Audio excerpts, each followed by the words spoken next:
E quem detalha a pauta de julgamentos para a gente é a consultora jurídica da TV Justiça, Gisele Riz. A sessão plenária do Supremo Tribunal Federal ela é realizada com a composição completa da Corte.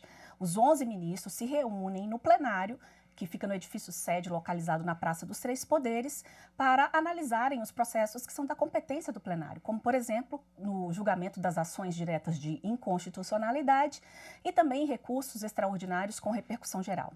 Hoje nós teremos uma sistemática diferenciada. Será a primeira vez que o plenário irá se reunir de forma remota e os julgamentos vão acontecer por videoconferência.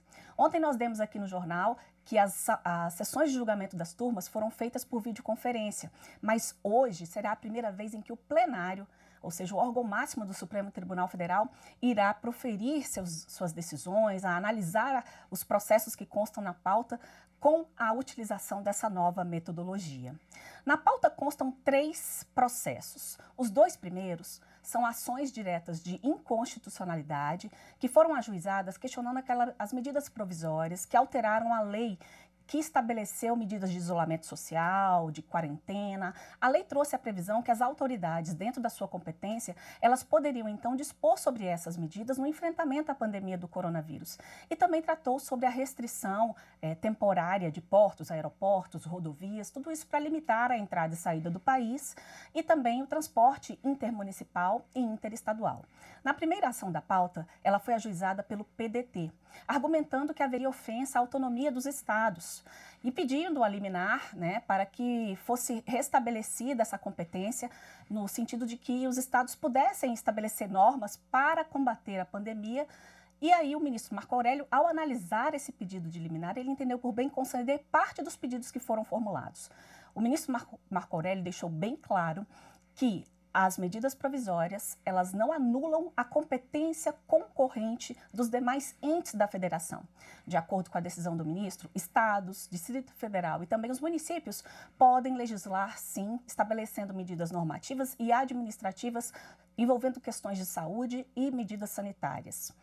Já em relação à outra ação, o segundo item da pauta, ela foi apresentada pelo partido Rede Sustentabilidade.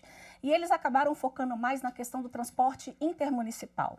De acordo com o partido, a restrição do transporte intermunicipal estaria condicionada a uma aprovação prévia de um parecer técnico e fundamentado da Anvisa e um ato conjunto envolvendo o ministro da Saúde, o ministro da Justiça e Segurança Pública e também o ministro da Infraestrutura.